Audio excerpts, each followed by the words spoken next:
안녕하세요. 저는 현재 호주에 거주하고 있고 만 4살 아들과 뱃속에 30주 된 딸을 품고 있는 오늘로 싱글맘 4주차가 된 콤맘입니다. 오늘 구독자 수를 확인해 보니까 50명이 넘었더라고요. 정말 감사드립니다. 아무튼 오늘 제가 하고 싶은 얘기는 며칠 전에 새벽에 자다가 다리에 쥐가 났어요.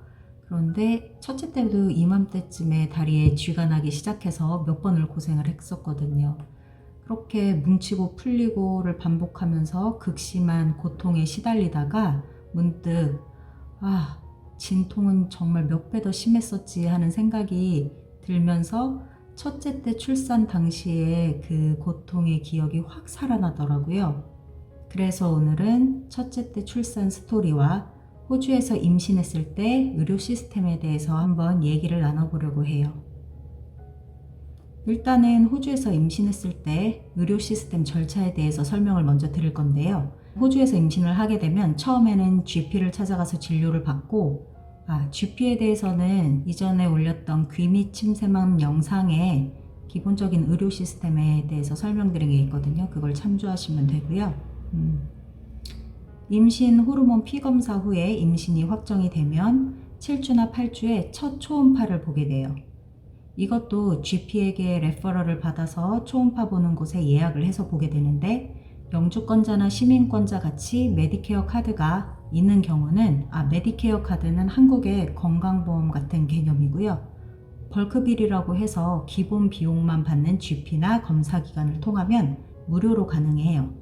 그렇게 8주경에 보는 첫 초음파는 무료로 볼 수 있어요.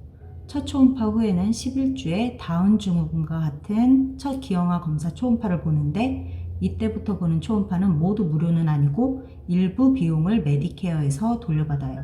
그 다음은 18주에서 22주 정도 사이에 하는 정밀 초음파인데요. 2차 기형아 검사라고도 하죠. 그때도 11주 때와 마찬가지로 일부 돌려받게 돼요. 그렇게 공식적으로는 임신 기간 동안 총 3번의 초음파를 보게 돼요. 만약에 한국처럼 그 이후에도 정기적으로 초음파를 보고 싶다고 하면 매번 약 20만원가량의 풀피를 내면 볼 수는 있어요. 그런데 만약 임신 기간 중에 위험한 증상이나 조짐이 보이면 그때그때 무료로도 가능해요.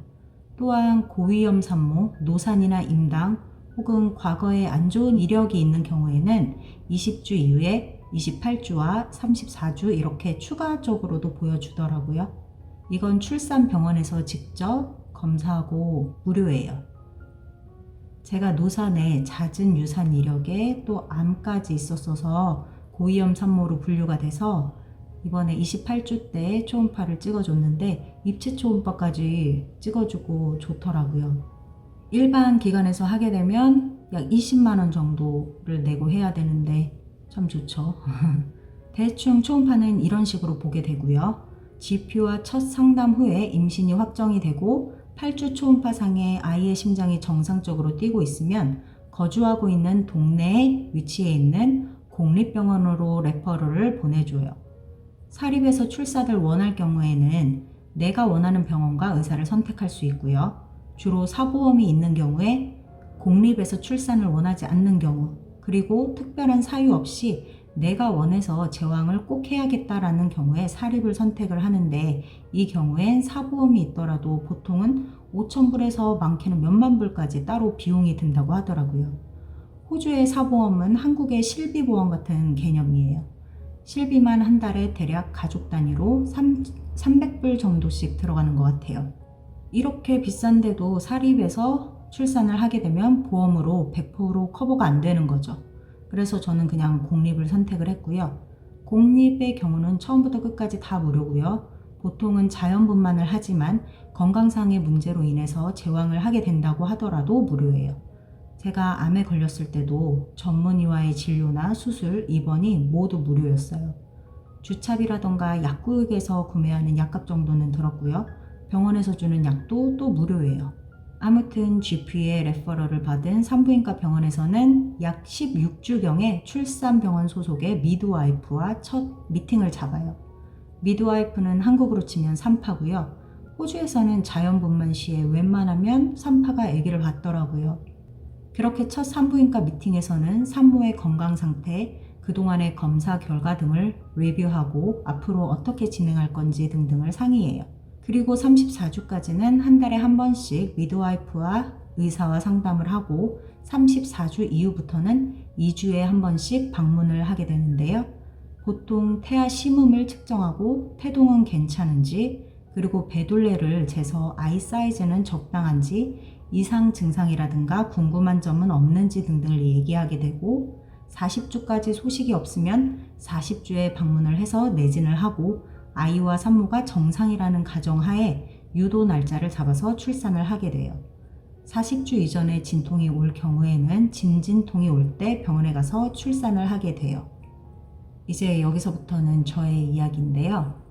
저 같은 경우는 첫째 때 임신 기간 내내 별 문제 없이 지나갔고 먹덧이어서 그런지 20kg나 쪘는데, 그래서 저는 배가 너무 큰 것 같아서 매번 방문 때마다 아기가 클까봐 걱정이다 라고 말했음에도 불구하고 줄자로 배둘레만 재어보고는 아주 정상이라면 걱정하지 말라고 해서 안심하고 있었다가 결국 낳고 보니 4kg였어요. 그리고 예정일 10일이 지나서 유도를 했는데 촉진제를 맞고 양수를 터뜨리고 나니까 진통이 어찌나 고통스러운지 3cm밖에 안 열렸는데도 무통주사를 맞았어요. 그렇게 15시간 정도 진통을 하고 출산을 하는데, 애가 크다 보니까 한국에서는 더 이상 쓰지 않는 겸자라고 집게를, 호주에서는 폴셉이라고 하는데 그걸 이용해서 아이 머리를 잡고 빼내었어요. 좁은 뱃속에서 큰 아이가 있다 보니까 얼굴을 치켜들고 꺾여 있었는데 하필 얼굴을 찝어놔서 오른쪽 눈썹 이마부터 눈을 거쳐서 볼까지 열상을 입게 되었어요. 그래서 지금 보아도 여기에 이렇게 미세하게 흉터가 남아있고 양쪽 눈이 짝짝이라서 좀 볼 때마다 가슴이 아파요. 더군다나 이렇게 태어나니 아이가 두통이 심해서 젖도 제대로 못 빨고 내내 울기만 했어요. 그래서 이번에는 둘째를 임신하고는 의사한테 강력하게 말했어요. 저번에 이런 일이 있어서 이번에는 폴셉이나 백큐은 절대 쓰고 싶지 않다고 했더니 제왕을 해도 되고 아님 초음파를 보고 아이가 너무 크지 않을 때 유도로 출산을 하자고 하더라고요. 첫째 때 회음부 꼬맨 곳이 터지기도 했고, 그게 저 같은 경우는 자연히 아물지 않아서 4개월을 고생을 하다가 전신마취로 재수술을 하기도 했기 때문에 저 같은 케이스는 제왕도 가능하지만 전 이번에도 자연분만으로 낳고 싶어요.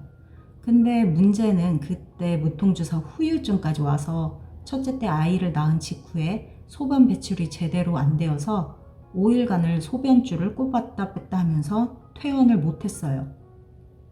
보통 공립병원에서는 자연분만을 하게 되면 크게 이상이 없는 이상은 당일 오후에 퇴원시키거나 늦어도 다음날 무조건 퇴원이거든요. 근데 저는 5일을 입원을 했고 그것도 나는 집에 가고 싶다를 외쳐서 퇴원 후에 생긴 문제는 내가 책임진다는 서류에 사인까지 하고 퇴원을 했어요.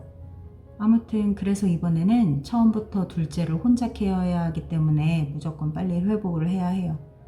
그래서 무통주사도 안 맞고 생으로 낳으려고 다짐을 하고 있는데, 엊그제 다리에 쥐가 남으로 인해서 그동안 잊고 있었던 진통의 고통이 푹 살아나면서 많이 두렵더라고요. 그래도 엄마는 강하니까 할 수 있다라고 계속 생각하고 있고, 둘째는 다행히 빨리 나온다고도 하니까 또 아기가 많이 커지기 전에 나을 거라니까 이번에는 무통 없이 해보려고요.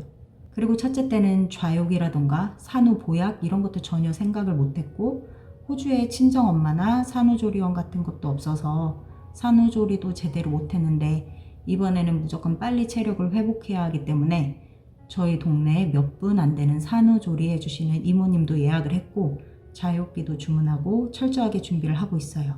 그리고 무엇보다 출산하고 3개월 뒤부터는 운동을 시작할 건데요. 제가 겉보기와는 다르게 운동을 좋아해요.